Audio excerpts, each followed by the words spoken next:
11 de fevereiro, o grupo da Fiat anunciou a inauguração de um novo centro de distribuição em Extrema, Minas Gerais, que aposta pesado em automação e promete ser um salto em termos de logística e agilidade de entrega para o grupo da Fiat.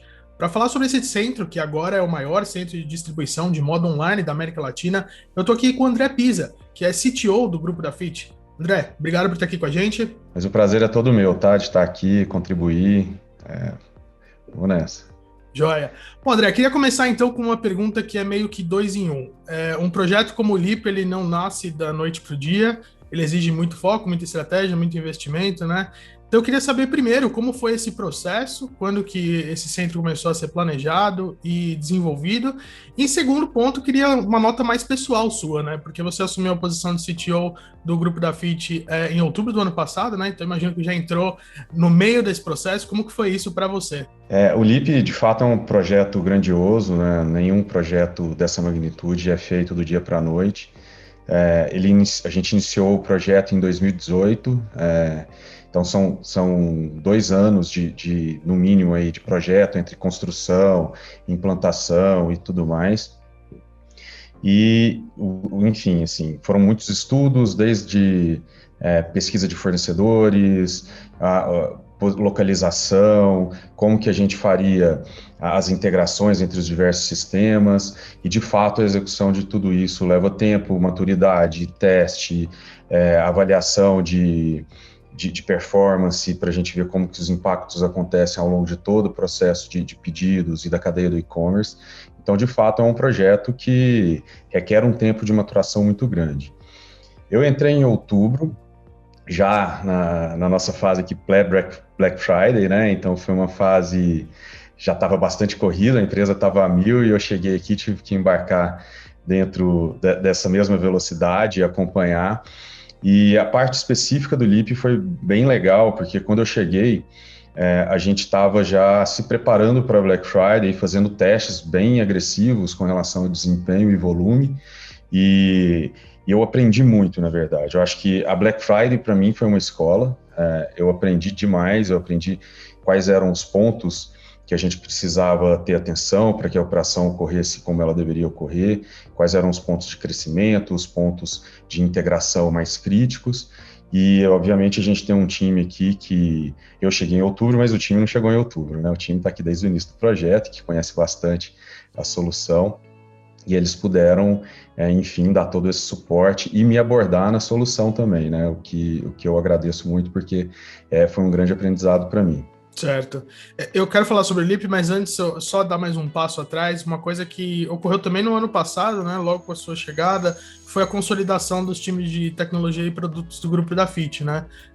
E também ali uma série de áreas dentro desses setores, de UX, de segurança da informação, de dados. Queria que você falasse sobre essa estruturação, como que isso mudou a empresa e se isso influencia de alguma forma a operação do Leap, a estratégia do Leap, se está nesse contexto também, né? Influencia sim. Quando a gente consolida as áreas de produto e tecnologia, tem uma coisa muito clara que tem por trás que a gente está buscando, que é a maior sinergia entre as áreas e uma velocidade de entrega e assertividade dessa entrega cada vez maior, né? Então, essa é a trajetória que a gente está agora e, claro, assim, o Leap, ele é parte da operação, ele é parte do negócio da Fiat e ali tem N oportunidades que a gente pode explorar. Então, o nosso time de produtos está, claro, junto com os times de negócio ali dentro da operação, entendendo o que está acontecendo, e a gente pode trazer isso de uma forma muito mais fluida para dentro dos times de tecnologia. Porque agora a gente participa dos mesmos fóruns, a gente está com a mesma equipe praticamente, e a gente tem essa troca de experiências acontecendo de uma forma que não precisa passar entre áreas, entendeu? Virou tudo uma área só, então está todo mundo com o mesmo objetivo. Então, todo mundo compra mais a ideia e a gente quer que isso se transforme em resultados, claro. E me fala então um pouco sobre o Leap, né? Ele é esse investimento de mais de 300 milhões que tem uma série de números impressionantes ali, né? 54 mil metros quadrados de área, tem 300 robôs em operação ali, um potencial de ter milhões de produtos armazenados naquele espaço. Me conta um pouco sobre esse espaço, né? Até para quem não acompanhou ainda, o que exatamente é o Leap. Eu te confesso que eu ainda não fui pessoalmente no LIP visitar. É Eu mesmo? sou, eu sou grupo de risco, eu sou asmático, então eu estou me segurando um pouco. Mas eu vi vários vídeos, várias fotos, acompanhei N momentos do nosso time lá, e é uma coisa impressionante, assim, é uma obra que quando você vê, você fica besta mesmo, você fica de queixo caído, literalmente, assim. Existem, como você falou aí, por volta de 300 robôs, e eles operam numa precisão que é algo que, assim, não seria possível de outra forma. Eles imprimem uma velocidade e um ritmo constante de operação, uma assertividade de cada separação, picking, e que promove na gente uma eficiência que não seria possível de outro jeito. E isso tudo dentro da magnitude de todo o projeto, né? Porque o projeto, além de todos esses ganhos tecnológicos, ele também tem ganhos de sustentabilidade, ele traz oportunidades de negócio e tudo mais. Então, é algo expandido, né? Eu acho que expande a capacidade tecnológica quando você vê, por exemplo, o que foi feito na parte elétrica. Foram trocadas as lâmpadas para ter uma melhor iluminação. Na arquitetura, a gente tem um maior aproveitamento de luz natural, até com relação a ter uma horta orgânica lá que os funcionários se alimentam. É super bacana o projeto como um todo, assim. Eu tô louco para ir para lá, eu não vejo a hora, na verdade. Eu fico vendo os vídeos do Felipe lá e falo, caramba, eu queria estar ali também. Mas eu acho que logo, logo a gente vai ter aí essa questão das vacinas e alguns meses ou semanas agora para frente. Esperamos que sim, né? Você falou de oportunidades de negócio que o Leap também traz. Um dos fatores importantes na operação do Leap ali é o uso de inteligência artificial para organizar o trânsito desses robôs que coletam os produtos dentro do armazém, né?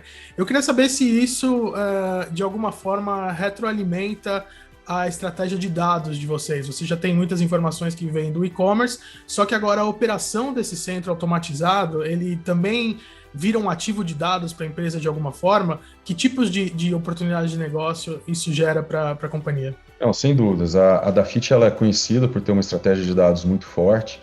A gente tem um time de dados bastante grande que faz coisas muito legais, desde plataformas de dados internos que a gente consome, até a utilização mais estratégica desses dados para a gente ter uma assertividade maior e mais preditiva, né? De qual é a próxima compra daquele cliente, qual é a região que mais consome determinados tipos de produto, para que a gente possa utilizar isso em toda a operação. O LIP, ele tem duas estratégias de dados diferentes, né? Os robôs, eles são alimentados por inteligência artificial para melhoria de rota interna ali dentro, para que eles possam fazer cada vez mais eficiente a própria operação.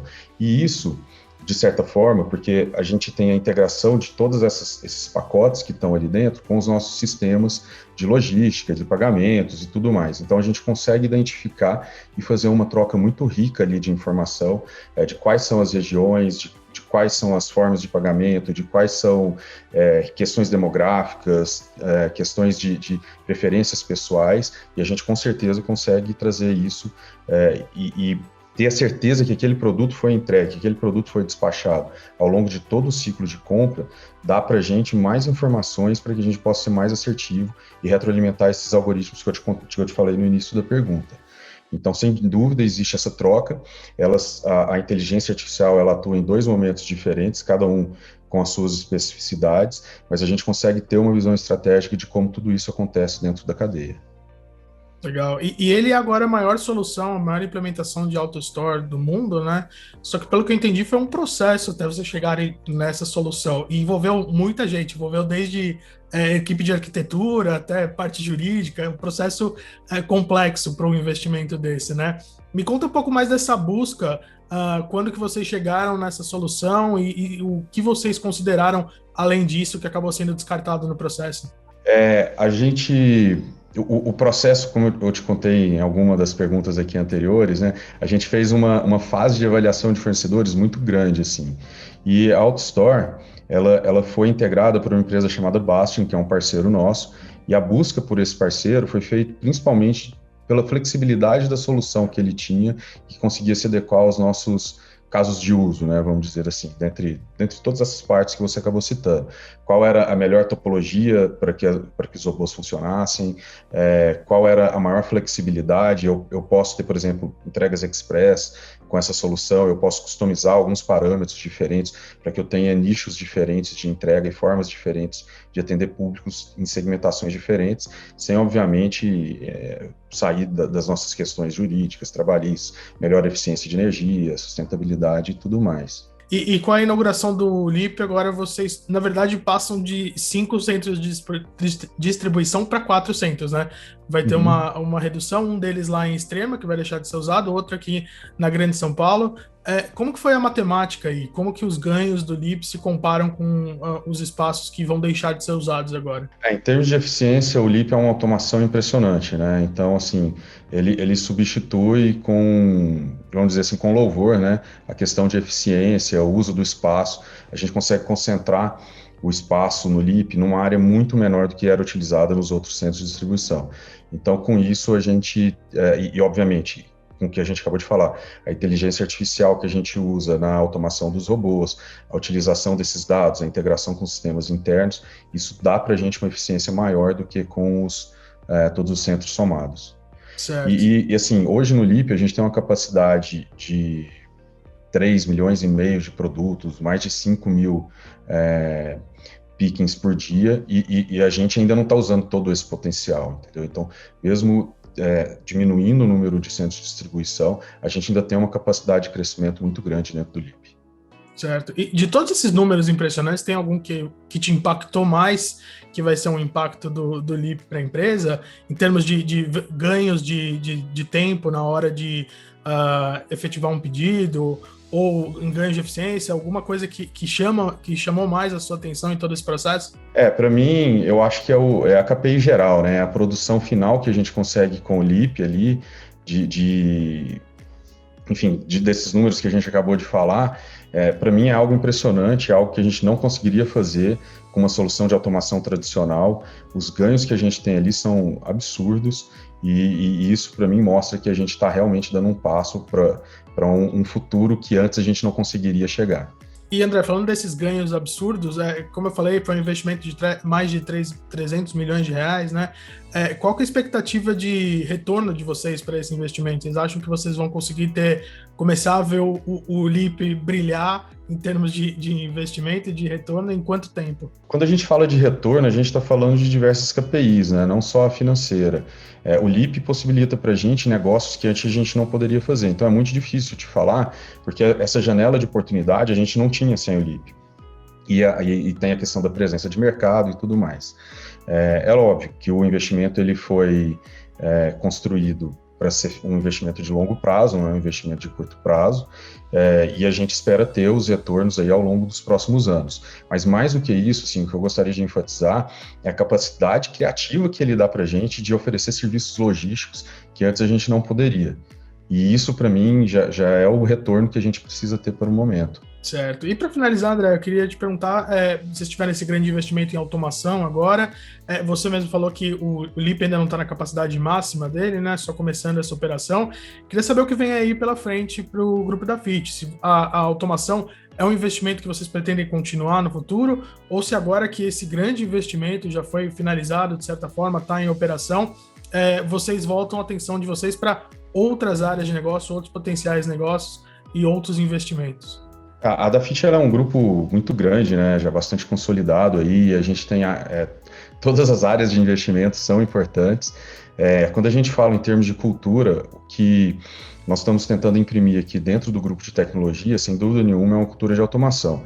Isso nasce desde da infraestrutura, provisionamento de máquina, testes automatizados, análise de vulnerabilidades e N outras coisas que a gente entende que a automação traz vantagem, até as operações como a gente tem do LIP e qualquer outra operação que a gente veja sinergia com relação a isso. Então, sim, a gente tem um foco em inovação, né, nessa questão específica de inovação, e mais do que isso, a gente quer trazer como uma cultura e um mindset da empresa.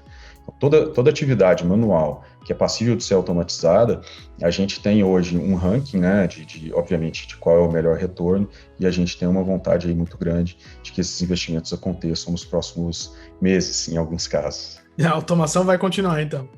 Sem dúvida.